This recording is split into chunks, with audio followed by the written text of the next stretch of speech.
Welcome to Bicycle Retail Radio, presented by the National Bicycle Dealers Association. This is where bicycle retailers, industry innovators, and advocates come together for real conversations about what's happening right now in bike retail, from cargo bikes to carbon fiber. Each episode explores the challenges you're facing, the opportunities ahead, and the people driving our industry forward. We go beyond the surface to uncover practical strategies, fresh perspectives, and authentic stories from shop owners who've been where you are. Whether you're navigating staffing challenges, adapting to market shifts, or looking for your next breakthrough idea, this is your community. Since 1946, the NBDA has been in the trenches with specialty bicycle retailers, providing education, advocacy, and connection when you need it most. Want to be a part of this community? Learn more about NBDA membership at nbda.com. Let's be honest, running a bike shop is a lot of work. Between inventory, service orders, and online sales, there's a lot to manage. That's why this episode of Bicycle Retail Radio is proudly sponsored by Lightspeed. Lightspeed powers modern retailers with advanced inventory tracking, built-in work orders, and seamless e-commerce. You can even source products right from inside your POS. If you're serious about growing your bike retail business, visit lightspeedhq.com. That's lightspeedhq.com. Welcome back to Bicycle Retail Radio. I'm Heather Mason, the Executive Director of the National Bicycle Dealers Association. And this, my friends, is our monthly News Hour podcast. It's powered by Human-Powered Solutions.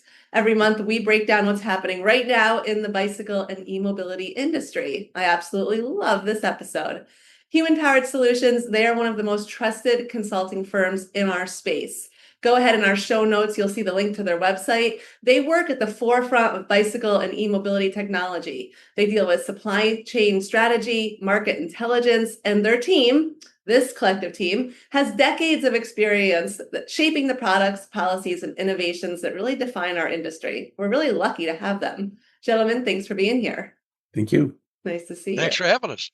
Yeah, we truly believe that this conversation every month is one that is applicable to every retailer, every supplier, individual, industry member, and it's one that you should pay attention to. What we do monthly is dive into the biggest challenges and opportunities that impact the bicycle industry. We talk about technology, shifting consumer behavior, policy changes, and market trends. And all the insight that we cover comes directly from the Human-Powered Solutions Bicycle Business Reporter. And this is a monthly publication that is free. You can subscribe, get your own episode right to your inbox by headed over to humanpoweredsolutions.com and signing up. And when you're there, you're also going to see several editorial articles from Steve Bina, one which we'll cover today. So head over to humanpoweredsolutions.com, sign up for their Bicycle Business Reporter. It's a monthly must read, in my opinion. But before we start, I do want to start with something that Jay Townley sent me in an email as we were preparing the content for today's podcast. And it really struck me. What Jay wrote is, it appears the American bicycle business is truly a captive trapped in the eye of a growing international trade storm. We will be at risk from yet to be defined import tariffs and concurrently from yet to be defined attempts at kickstarting some form of domestic manufacturing. It's a pretty powerful statement, and I think one that I want to dive into just a minute. Jay, what were you thinking there? Give us a little bit more. As you will see as you look at this month's newsletter, a lot of things relative to the international trade arena are coming forward, including a bill in the House of Representatives that would eliminate the tariffs on components required to manufacture a bicycle in the United States. And we've seen also in Brain and elsewhere in the trade press, more articles about brands and companies who are going to or have started manufacturing in the United States. That of itself is problematic, but what I'm seeing is enough activity, as we will discuss in this podcast, that I think the die is cast for the industry. We will have an opportunity and have had an opportunity. I know NBDA has submitted comments to the United States Special Trade Rep. We've got this opportunity to really express a view. Whether it'll be taken into account or not remains to be seen. But we'll have the opportunity because China and the United States are now setting up a body by which they are supposedly going to make decisions or discuss and make decisions relative to trade, including taking some commodities off that are not really that important relative to national security. And bicycles are not that important to national security. But, and the but is huge, there's no guarantees. We'll have to wait and see. Now, this is going to occur quickly, but I see us as an industry not having the strategic importance to sway what the USTR or the government may or may not do relative to tariffs relative to China, which is our primary source of bicycles. I also see domestic manufacturing being touted. It isn't welling up at this point, in my view. It's just being held out there as, look, we are going to domestically manufacture, or we are domestically manufacturing. And that certainly is not enough to meet the needs of specialty bike retailers or the marketplace. Mm-hmm. So I think what I'm seeing is turmoil and uncertainty evolving now around what we've already known as tariffs, which have already shown us a lot of uncertainty. And we're adding to it the potential of turmoil over domestic manufacturing, or holding out the hope of or the specter of domestic manufacturing, which is not an easy task to accomplish to make a reality for our industry. My concern is that we'll be whipsawed and we will have neither strong import programs nor strong domestic programs. The end result being we're going to be starved for product, and good product, which we can keep selling to the American public. Yeah, tariffs seem to be a theme running through this month's newsletter. And, I want to, with that, then jump right into the first article from SGB Media titled Switchback, Panel Sees Market in the Eye of the Storm of Tariff Turmoil. And basically what you said, we're kind of sitting in this eye of it.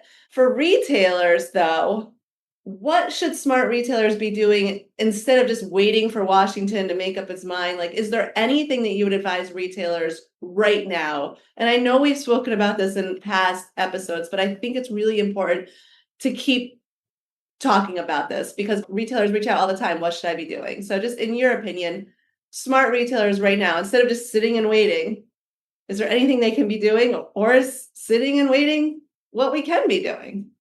Well, I think in addition to all of the business aspects, making sure that you understand your financials, making sure that you understand your suppliers, and you're going and working with suppliers that want your business to succeed. I think tearing a whole page out of Fred Clemens's playbook at this point is, I think it's incumbent upon the specialty bike retailers to bring the fun back to cycling. Mm. And I say this not just facetiously. I think there are many aspects of this that come back to make it fun, make it enjoyable. Not the least of which is, yesterday I walked out of my house and I couldn't see because of the smoke from the wildfires. Now, that also has a serious side. As my nurse's assistant granddaughter explained to me, it's no joke. You can get seriously ill. Grandpa, make sure you stay inside. What do we do about cycling? How do we make cycling fun? Well, there's a couple of issues. Watch the weather. Certainly don't take cyclists out when you got a lot of smog. But when you've got the ability, take it. Enjoy the fun. One example, which I put in the newsletter, is, look, if we're dealing with heat caps, then take a look at night rides. Cycle when it's cool. Mm-hmm. Talk to your local police about, I'm taking a night ride out. Make sure that the riders have lights. Maybe you want to rent them. But I think it's doing what we need to do to make sure that we get people out recreating for reasons that are covered in the newsletter, but also make it fun. Make our place of business a place that consumers want to come because they can enjoy themselves, so their family can enjoy themselves. So that, in brief, is kind of my take on, yes, you got to be the best business people you can be. You got to understand your business as better than anybody else, but it doesn't have to be that boring. You can make some fun out of it. Think about that fun equation. Well, this next question I have isn't really based around fun too much. I just want to give you that warning. The article, Trump's new U.S. tariff wall shakes up winners and losers line up. And it was from Bloomberg.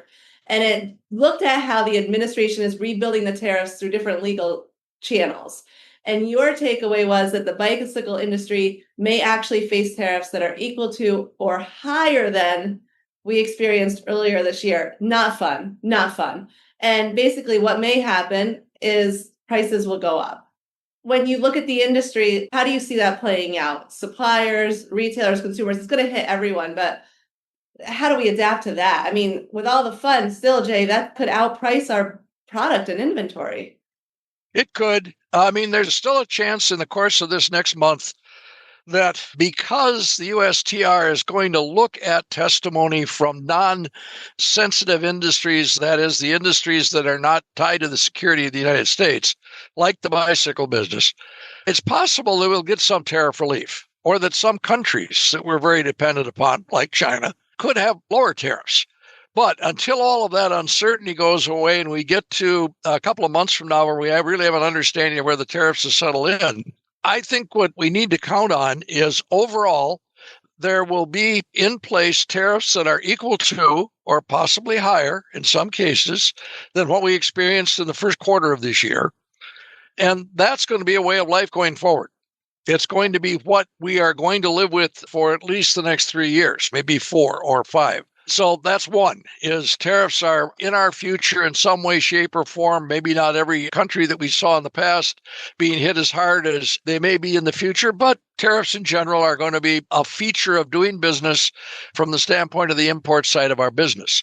The other is that we have an opportunity here to reshore, and we're going to have to do it carefully. And there's got to be people that will step up beyond those that have already been involved, because we're talking millions upon millions of bicycles and e-bikes that will have to be put in the market. In round numbers, what I'm talking about is from 10 to 14 or 15 million units of all sizes and types, including e-bikes on an annual basis. A small market and a down market in the U.S. is 10 million. A real good aggressive growth market would be pushing the 13 to 14 million units per year. So it's not insignificant. It's going to be major shifts and changes. And especially bicycle retailer is going to be the source of a lot of that product and the accessories and certainly the service. And I think a good percentage of the previously owned product in the market, where you're going to get a good used bike, so we get them into cycling. But to answer your question, the structure we're facing going forward is one where there will be a tariff wall, where the idea of trying to develop domestic manufacturing is very problematical, not just for us, it's for everybody that wants to start manufacturing in this country. And we're going to have to watch what assistance we give at the same time, make sure we've got a viable business. And in the case of specialty bike retailers, making sure there's a profitable, specialty bicycle retail channel of trade that is outward facing and giving the consumer what the consumer wants and needs in the marketplace, to make sure that we not just survive, but we take our playbook and develop the playbook so we thrive going forward. Survive, not just survive, but thrive. Yeah, there was an article on the Mondac, and what you wrote caught my attention. It was that the bicycle industry has become completely dependent on imports over the decades. Now we're facing the reality of this. And, I think that's worth bringing it up. We have been completely dependent on imports. And I kind of feel like we put ourselves in this position a little bit. Like, you can't think forward, right, when you're in it. I mean, I guess we could have, but the U.S. manufacturing is years, right? So we're kind of stuck in this like limbo, right, Jay? We are, to the extent, yes, we are import dependent. I think we start out with the realization, because I see too many of my colleagues and too many people in this industry just fluffing off the fact that we are import dependent. As we do this podcast right now, we are an import dependent industry. This is not something that happened overnight. When I worked, Mike and I and Steve worked for the Schwinn Bicycle Company. For most of the time that Mike and I worked in manufacturing, the Schwinn Bicycle Company was importing componentry. We imported derailleurs, we imported brakes, we imported any number of components while we were domestic manufacturing. So this just doesn't go to the issue of complete bicycles. It's parts, it's the components we need to build bicycles in the United States that the American consumer needs and wants. So there's a whole change in attitude and in direction, but also in the fundamentals of how you bring a product to market. What's it take? Yes, we've had 40 years in round numbers of importation of bicycles to the point where we don't make enough complete bikes in this market now in the United States to supply demand. Even in a bad year, you've got to import that product. But we also don't make the componentry here. We don't make the nuts, bolts, parts, saddles, handlebars, stems, pedals, you name it, here that we need in order to manufacture bikes if we're to bring it over into a reshoring situation or try to make that part of the supply base. Mm-hmm. So we have to treat that for what it is. There's a balance. If we were sitting down with a clean sheet, starting over again and determining how we were going to structure the best bicycle industry for the American consumer, I think we do a lot of things differently. Yeah. But we are doing what we are doing. And so there we're going to have to live with what our government is putting in front of us. And part of that is adapting and then making sure that we're doing the best we can to keep supplying product to the consumer in a consistent manner. And there's more to it than that, in that we've got to learn about and from the changes in the consumer to make sure that what we are putting before them, just like the idea of nighttime riding when it's too hot to go out during the day, mm-hmm. is we got to change our approach to how we present the opportunity and how we put the fun back into it.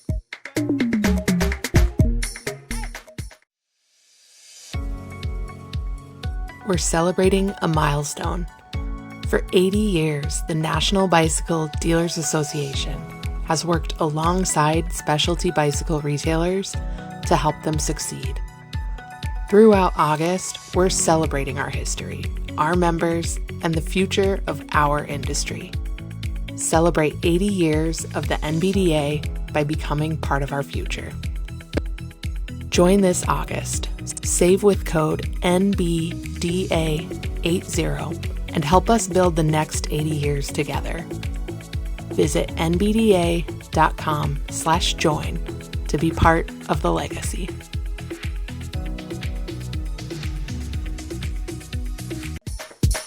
I'm going to hang on that fun. We got to put the fun back in. The word tariff is off the fun list for here on out. No more. Exactly. Let's get Fred into this a little bit. I loved seeing that you covered 200 industry leaders gather in Bentonville to build the future of specialty bicycle retail. This is about the Bentonville Retailer Summit, the NBDA Bentonville Retailer Summit that was just held in June. And Brain highlighted the gathering of nearly 200 leaders talking about profitability, inventory, service departments, retailer collaboration. It was the conversations that was taking place between the sessions.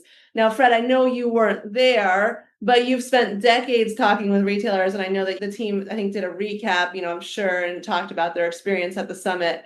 And from what you're reading in Brain, what do you, if you reflect back to a year ago, 5 years ago, 10 years ago, what conversations do you think are different these days? And remember, we can't use that T word because it's off the fun table.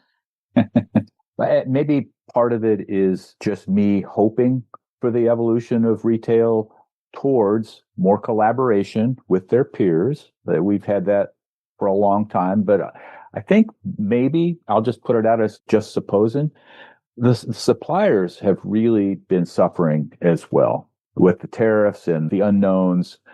And I think they've been forced to cut back some of their services to retail and some of the pressure that they would typically use to pressure retailers to buy more and buy on their terms. I think that's eased because they're a little more desperate for the business. So I'm sensing, and maybe Heather, you're closer to this than me, but that independent spirit might be making a little bit of a comeback where we're not going to do things for anyone else's reason, but our reason and to serve our customers. And I think in tough times, that's really a good approach. Yeah, I think that, I hate to say what it's accurate. I think suppliers are trying to do more with less, maybe, and relying on that collaboration. One of the things out of the summit that my takeaway was, okay, we're doing it. We're collaborating. We're sitting at the same table. We're talking about wanting to do it. We're here. But now when we leave here, how are we doing that? And that's my next focus, is to make sure that collaboration continues to move forward.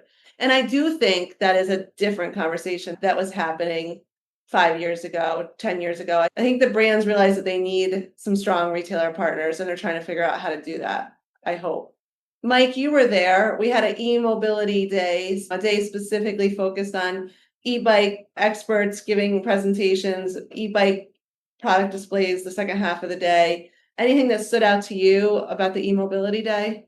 Definitely, Heather. There were several things that struck me during and post the session. One was I'm struck by how dependent our industry has become on electric bicycles.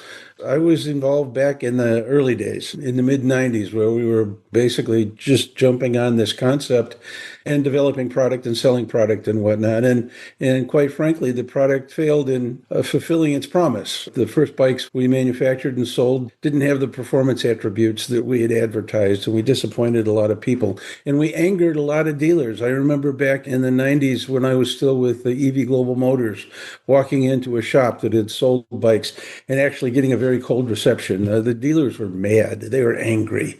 You give us this product that doesn't really represent what you held it out to be. It's difficult to service. We don't know how to service it, and you're not giving us any help in learning how to service it. You're basically irritating our customers, and that irritates us. And we've come a long way since then. My presentation actually was on the evolution of the technologies. Well, that evolution of technologies has enabled us to manufacture high quality, high performance products, reliable products, valuable products, products that can be used in all sorts of applications and adaptations that truly serve a purpose, whether it be recreation and fun, as we've been discussing, or utility. We've come a long way in this industry, and fortunately, retail has embraced it, and for good reason. I mean, it's a profitable product line. It's a popular product line. We're reintroducing people to cycling that haven't been involved for years and years, and on balance, it's a very good thing. And again, being one of the longest tenured engineers, product-focused engineers in the industry, that's really gratifying to me to see how well we've reacted to those early shortcomings in terms of enhancing the overall value and quality in our product. That was primary, but secondary, but not any less important, is the fact that I think finally retail is beginning to understand and appreciate the fact that we've got a very real problem on our hands that does threaten the continued growth of this category, and that's basically safety issues. And the safety issues fall into two categories. One is, as I've talked ad nauseum, is the battery fire situation. And, I think we've made strides there in terms of educating retailers and customers what they need to do to make sure that they're safe. They treat and maintain their bikes and batteries in a safe fashion to minimize the likelihood. We've appreciated the fact that poor quality batteries are significantly more susceptible to catastrophic failure than quality battery packs. We've learned to appreciate the importance of regulations, in spite of the fact that the regulations that are applicable to our product are still voluntary. They're not mandatory yet, but now there's a groundswell amongst our legislators based on all the complaints and feedback that they're getting and the very real experience that we've seen. Finally, there's action at the Consumer Product Safety Commission to adopt those voluntary standards as mandatory and require that they be applied on all bikes across the spectrum. So that's a very good thing. And it's something that we need to support and embrace and continue to do our best in terms of education, because some of the reactions that we're getting from the general public, that was the other thing I was leading up to, is it's not only product safety, it's also user safety. It's the threat that unregulated product is entering the marketplace and that electric motorcycles are being sold as electric bikes, and they're confusing the public, and we're putting product with ludicrous performance attributes in the hands of people grossly unqualified to use them, and that's resulting in accidents and injuries. I can't turn on my computer nowadays without seeing a bunch of articles about injuries and deaths and local reaction and anger relative to these kids on these dangerous instrumentalities. I saw an article this morning where an emergency room physician was literally calling them death traps, rolling death traps. And I'm going, it's a bicycle.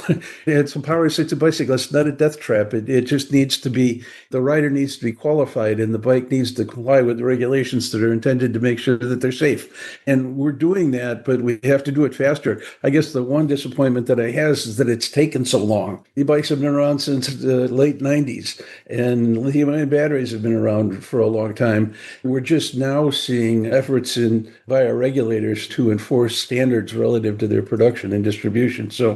But the good news is better late than never. And we need to act immediately, and retailers can participate in this evolution in two veins. One is they can support the promulgation of appropriate regulatory measures, both in terms of product design and manufacture as well as use, and restrictions on who can use, et cetera, et cetera.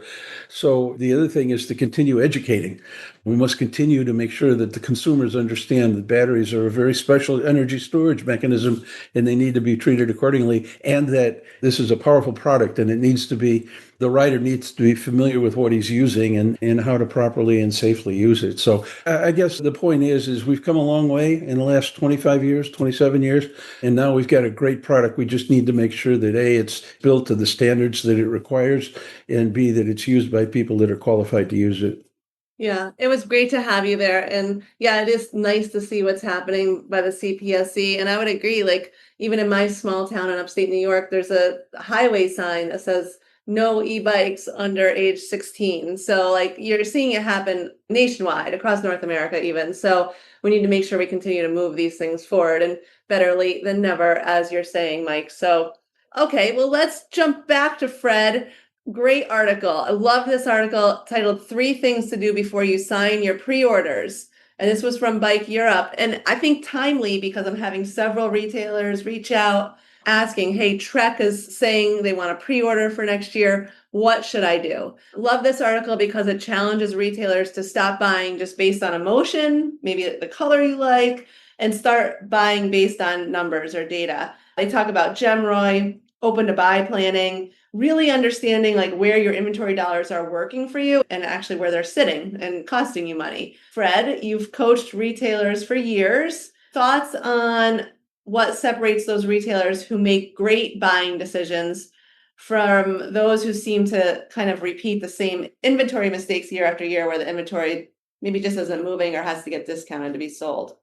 I think it's disciplined ordering to not only develop an open to buy plan that's realistic, stick to it no matter what. And this is maybe outrageous to say, but be willing to give up a sale rather than get a sale based on guessing. If you don't have a plan, you'll end up making mistakes anyway. The best retailers with full-time buyers and multiple locations, their whole job is to do this efficiently. You're still going to have a certain percentage because you're asking your systems to predict the future consumer demand in the oncoming months, and you're always going to have a margin for error. So even if you do everything technically right and you remain disciplined, you're going to have inventory problems, maybe, and hopefully less catastrophic than those that sort of do it seat of the pants and respond to so-called deals. If a supplier offers you a deal, I would encourage, and we had an accountant to work with us at some of the trade shows, do an analysis that if it worked out, look at the dollars and cents. What's the discount being offered to you? What if it doesn't sell? Then run the numbers of what it's going to take to mark it down. And this discount may not be a deal at all for you. And so I think that's what I've seen in my time doing this, is that the real successful retailers, they don't really stress over inventory that much because they have systems that they trust and people in place to manage those systems, part of their planning process. And it seems like that disciplined approach is what makes the difference. We're celebrating a milestone. For 80 years, the National Bicycle Dealers Association has worked alongside specialty bicycle retailers to help them succeed. Throughout August, we're celebrating our history, our members, and the future of our industry.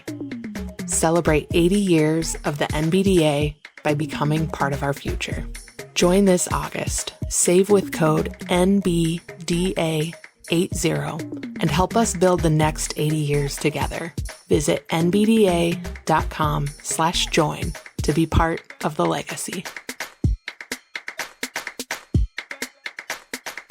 I like that. Yeah, must have discipline. I was meeting with a retailer yesterday who was asking the same question. How do I figure out which inventory to bring in? What should I stock? And I was like, well, you can pull an inventory report and see what's been selling for the past 90, 120, 180 days last year. And that's going to give you some insight into what you think is selling versus what's actually selling. So discipline, I like that, Fred, a lot. Let's keep moving through. The reporter was jam-packed. There's so many articles. One from our friend Rick Vosper. The article, ridership is still up, so why are sales still down? And I've heard it from retailers, my gross revenue is down, but my profits are up. I'm okay with that, right? But this was published in Bicycle Retailer Industry News. Rick Vosper always does a great job. He says people are still riding, but bike sales haven't followed. So what's going on? Have consumers changed? Is it maybe they don't need another bike right now? Maybe it's the economy. Are we not putting the fun and giving people a reason to buy from specialty bicycle retailers? Maybe they're going to the Walmarts or the DSG, or I don't know where the data that Rick gets, where that's from. So I don't know if we're talking about mass merchant and specialty, but I don't know. Thoughts, crew, for all of you? Well, I think let's start with Rick actually in the article points out what the problem is. And it's in the data, but it gets kind of buried in his going through all of the data. The key issue to me is he points out that 34%, that is 21.6 million of the cyclists reported by NSGA, ride for 1 to 5 days and drop out.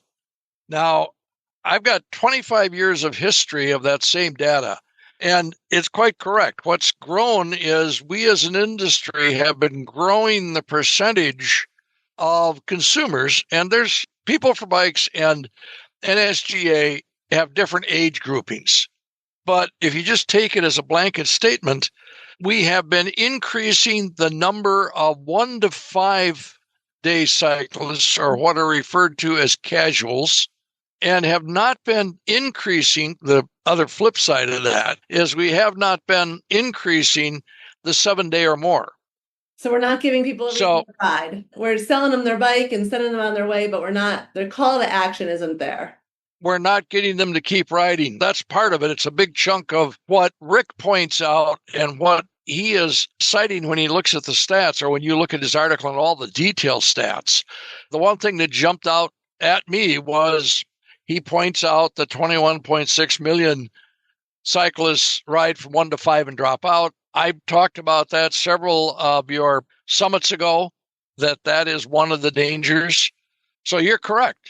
I would add to that, and would be interested in the rest of your and the panelists' comment on this, but to me, one of the big issues as to why cyclists start and then drop out within that time frame, and these again are called casuals by the industry, in the people for bikes data.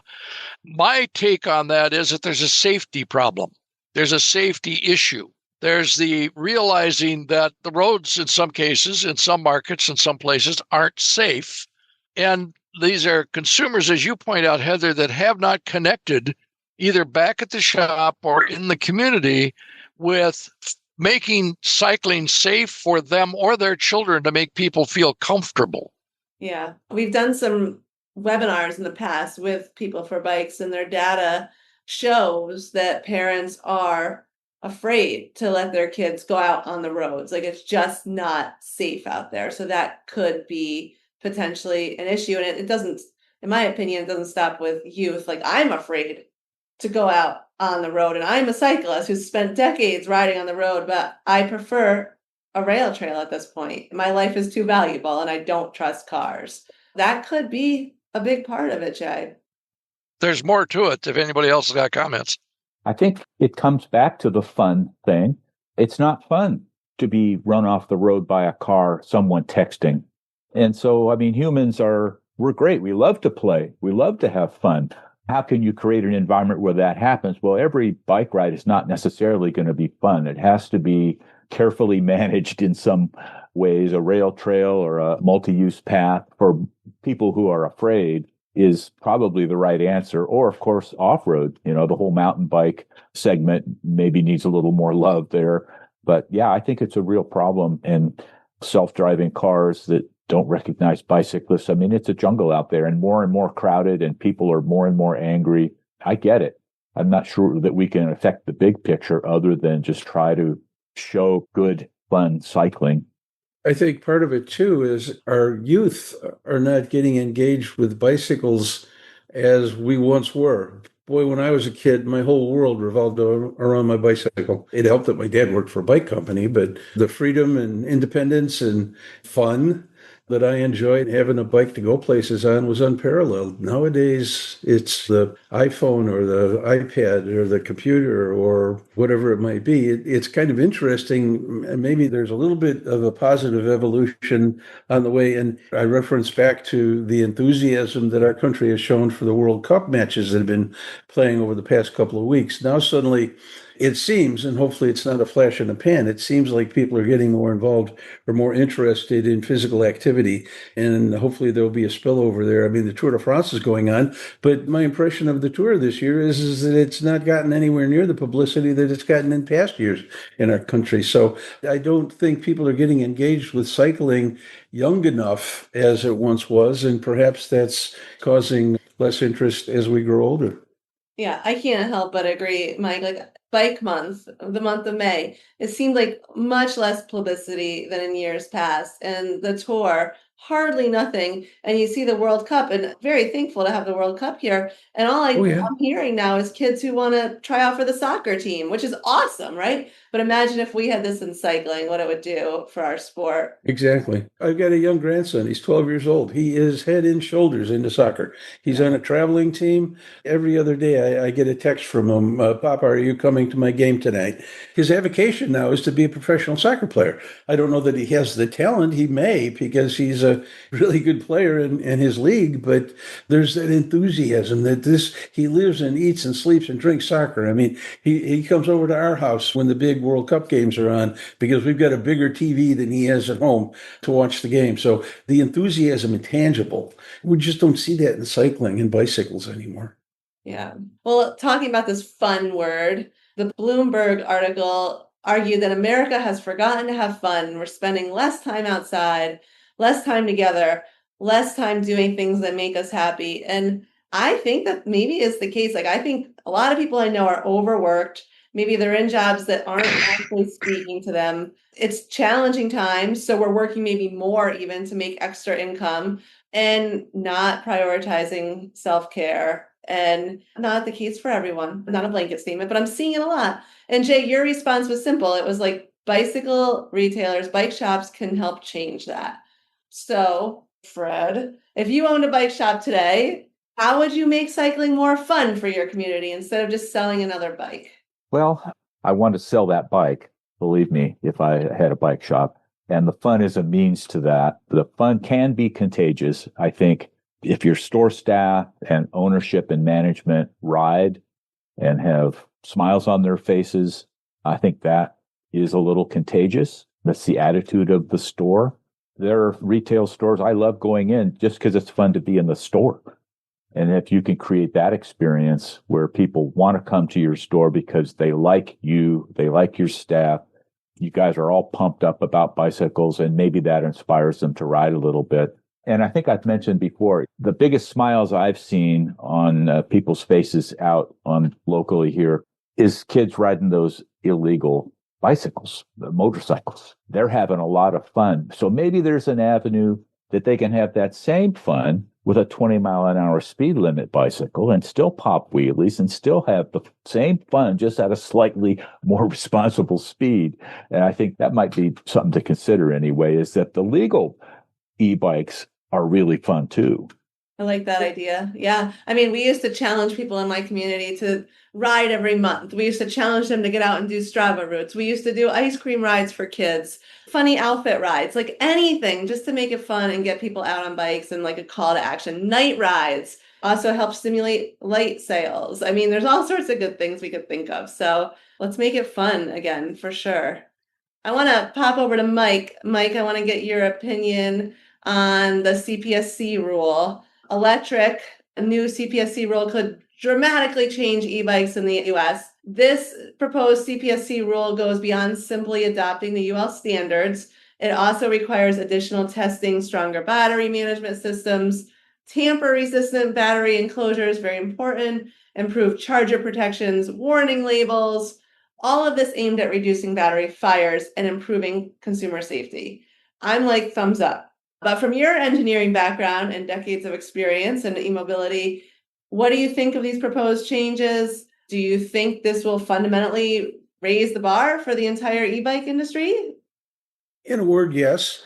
By making these requirements mandatory, with all due respect to Electrek, I don't think it's going to be a wholesale change. I mean, this responsible manufacturers have been doing most of this stuff up until now as well already. I applaud the commission for considering making the UL standards mandatory. Obviously, you and I sit on the technical committees for these standards, so we appreciate the thought and science that goes into them. But again, for most of the suppliers that supply our segment, independent bicycle retail, many of these changes have already been implemented. Mm-hmm. Things like tamper-resistant housings is very good, but I don't think the typical customer that buys a bike from a good bike shop is tampering with their batteries anywhere.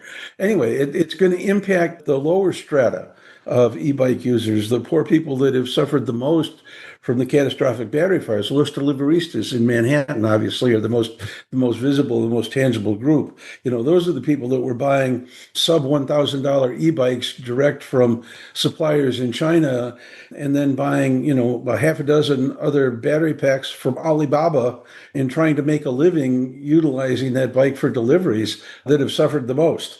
They're going to see the biggest impact to this because the cost for them is going to be higher. I mean, these regulations are going to force an increase in the cost of the product as higher standards for the product are implemented. I mean, there was a reason that you could buy a $700 e-bike from China. It's because the components that went into it were substandard. We know that, fortunately, we've been able to pinpoint a lot of the deficiencies in the battery cells that seem to be most likely to fail catastrophically in a battery pack. And it's because they're cheap cells. The quality cells are more expensive, so the prices are going to go up. The anti-tampering feature and the additional regulations relative to aftermarket battery sales are going to result in higher priced replacement batteries, or higher priced off-the-shelf third-party batteries, if you will, because they'll have to comply with the standards that higher quality bicycles are complying with. So I don't think our constituency is going to see a big impact. I mean, they'll see the labels. Suddenly, the UL label will become mandatory, not voluntary anymore. And that's a good thing. And you can have a lot of confidence that because that label's on there, it's going to be a safe product. And the enhancements to the UL standards are meaningful. Although I don't believe the anti-tamper feature is definitely one, but some of the other things, for example, battery management system integrity is been pretty good for a long time. I don't know that there's going to be a lot of impact there, a lot of upgrading, if you will, of the battery management system and polarity protection, et cetera. Those are all good fundamental engineering principles. And again, considering the volatility of a lithium-ion battery pack, responsible manufacturers have been doing that all along. So is it going to represent a wholesale change in our industry? I don't think so. It's going to impact that lowest cost caliber of product that's out there because they're going to have to get better, or they're going to be illegal and not allowed to be sold or imported. We all know that running a retail business isn't just about selling bikes. It's about efficient operations and great customer experiences. And with Lightspeed, you can stay on top of it all. Manage everything from sales and inventory to work orders, all in one place. Source products directly in your POS and make smarter decisions with powerful reporting. Learn how Lightspeed helps bike retailers work smarter at lightspeedhq.com. That's lightspeedhq.com. I'm glad to see CPSC bringing this forward, and the industry can now comment on the CPSC proposed e-mobility device and battery testing standards. The NBDA already has, and we've spent years working alongside Human Powered Solutions now to support moving standards from voluntary to mandatory by NBDA. This will be the safest, give consumer confidence in our e-bikes. And hopefully we'll see these standards adopted. As you know, Heather, being on the 2849 and 2271 technical committees, we've already been noticed by UL that they're reopening discussions relative to these enhancements that CPSC is asking for. So we will become involved in implementing these changes and developing the actual engineering specifications to accommodate the CPSC's requests, and we'll end up with a better UL 2849 and a better UL 2271 and 2272. So it's happening. This is going to be good. Yeah, well, I'm excited to watch it play out. I like that CPSC is refocused on this right now, and I'm enjoying that the industry is getting together, and we get to work with Human Powered Solutions and advise moving forward. Gentlemen, always a pleasure. I can't believe how fast time goes by. The reporter this month was jam-packed, so listeners, we only just skirted the reporter. There's a lot of articles in there, and I like what the Human Powered Solutions team does. They do an analysis of every single article, what it means for you as a retailer, what it means for you as an individual, what it means for the industry. So definitely go over to humanpoweredsolutions.com and read that reporter, sign up for your own copy. We do this every month, so we'll be back next month. Jay, Mike, Steve, Fred, thank you so much for joining today. Our pleasure. Thank you. You're welcome. We all know that running a retail business isn't just about selling bikes. It's about efficient operations and great customer experiences. And with Lightspeed, you can stay on top of it all. Manage everything from sales and inventory to work orders, all in one place. Source products directly in your POS and make smarter decisions with powerful reporting. Learn how Lightspeed helps bike retailers work smarter at lightspeedhq.com. That's lightspeedhq.com.